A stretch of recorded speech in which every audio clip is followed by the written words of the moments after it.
میرے عزیز دوستو، آپ سب کو NAQ TV4 پر خوش آمدید۔ میرے عزیز دوستو، ملک میں اس وقت امن و امان کے حالات آپ کے سامنے ہیں۔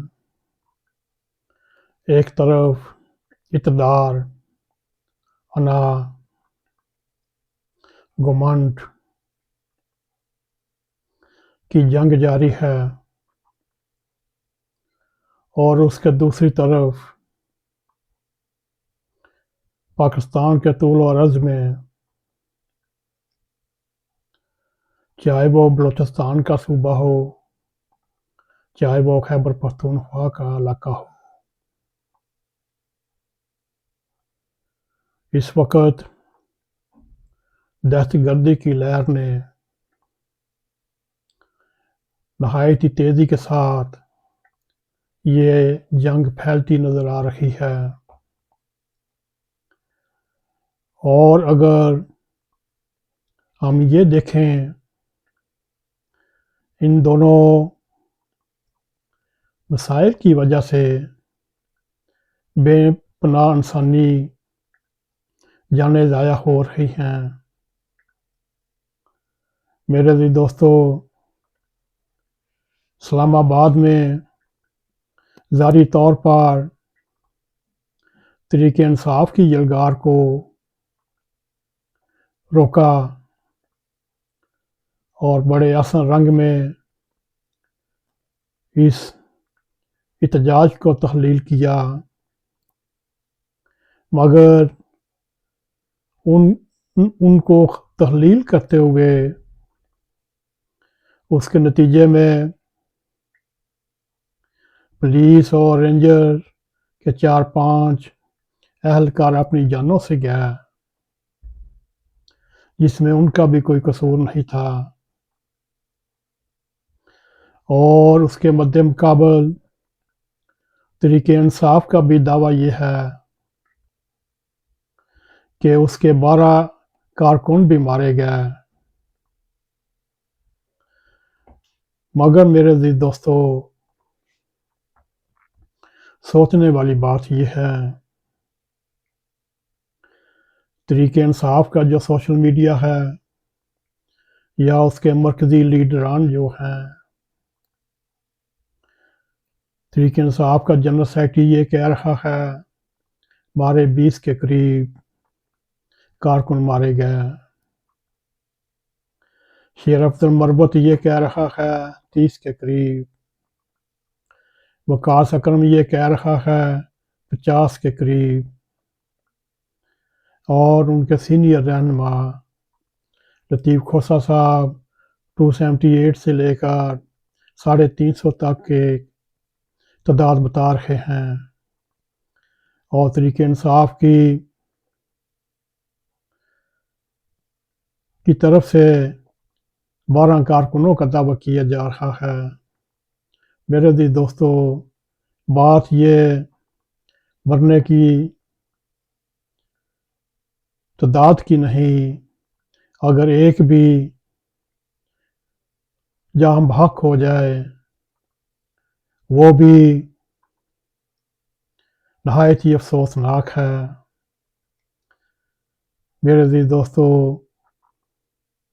مگر ابھی تک تحریک انصاف اپنے جاں بحق ہونے والے کارکنوں کی فہرست ابھی تک نہیں دے سکی، اور نہ ہی کوئی ثبوت دے سکے۔ اس کے مقابل پر رینجر ہو، پولیس ہو، وہ آپ سب کے سامنے عیاں ہیں، ان کے جنازے بھی پڑے گئے، ان کی تدفین بھی دی گئی، اور جو 170 کے قریب شدید زخمی ہیں، زیادہ تر کی ٹانگیں، بازو، ہڈیاں ٹوٹی ہوئی ہیں، وہ اس وقت کسی نہ کسی ہاسپٹل میں ہیں۔ میرے عزیز دوستو، آپ سوچئے اس انتشار، افراتفری کی صورتحال میں ہر آدمی کی نیندیں حرام ہیں۔ ابھی جمعے کی درمیانی رات کو بلوچستان نوشکی کے علاقے میں دہشت گردوں نے تعمیراتی کیمپ پر حملہ کر کے 6 مزدوروں کو پکڑ کر لے گیا۔ اللہ جانے ان کے ساتھ انہوں نے کیا سلوک کیا ہوگا، اور ان دہشت گردوں نے جاتے جاتے لیوس کی چیک پوسٹ کو بھی نظر آتش کر دیا اور ان کے اہلکاروں سے اسلحہ بھی چھین لیا، اور یوں حسب عادت حسب روایت سیکورٹی فورسز نے علاقے کی ناکہ بندی کر کے ان کی تلاش شروع کر دی۔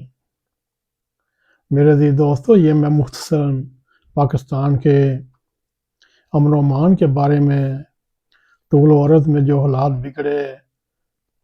بگڑے ہیں اور بگڑے جا رہے ہیں اور تیزی کی طرح پھیل رہے ہیں۔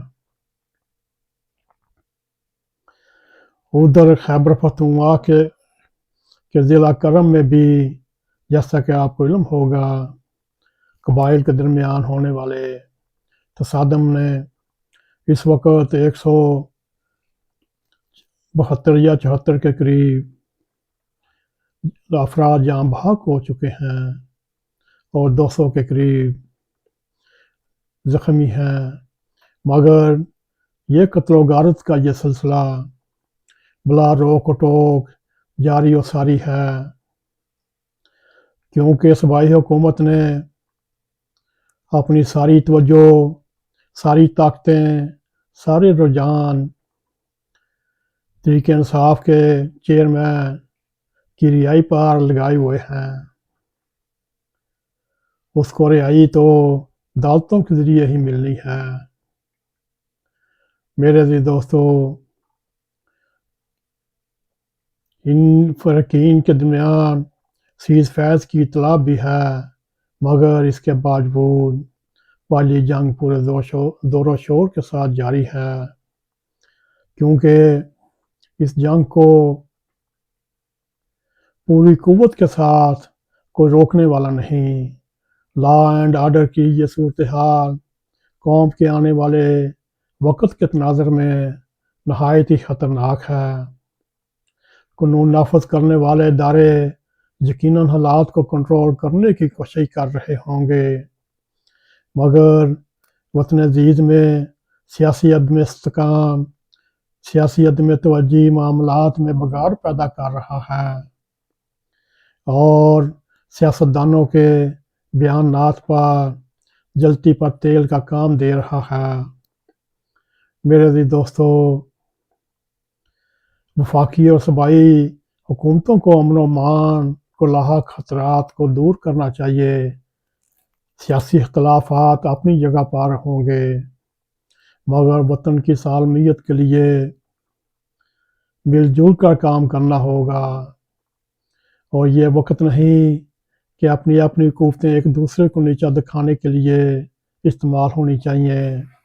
اس وقت میرے عزیز دوستو، اگر پوری قوت کے ساتھ صوبائی اور وفاقی حکومتیں مل کر اس دہشت گردی کے ناسور کو ختم کرنا چاہیں تو کر سکتے ہیں۔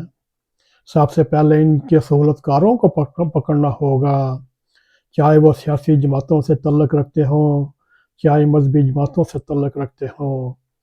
میرے عزیز دوستو، یہ وقت کی بہت اہم ضرورت ہے۔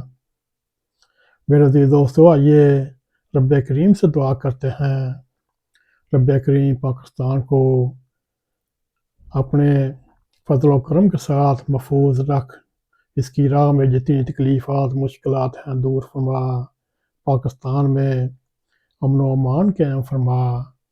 میرے عزیز دوستو، اگر آپ کو ہمارا یہ پروگرام پسند آئے، اس کو لائک بھی کریں، اس کو شیئر بھی کریں، کمنٹ سیکشن میں جا کر اپنا نظر خیال کرتے ہوئے NAQTV4 کو سبسکرائب کریں، اور جاتے جاتے بیل آئیکن کو ضرور کلک کریں تاکہ ہماری آنے والی ویڈیو آپ تک پہنچتی رہیں۔ اسی کے ساتھ ہمیں اجازت دیں۔ السلام علیکم ورحمۃ اللہ وبرکاتہ۔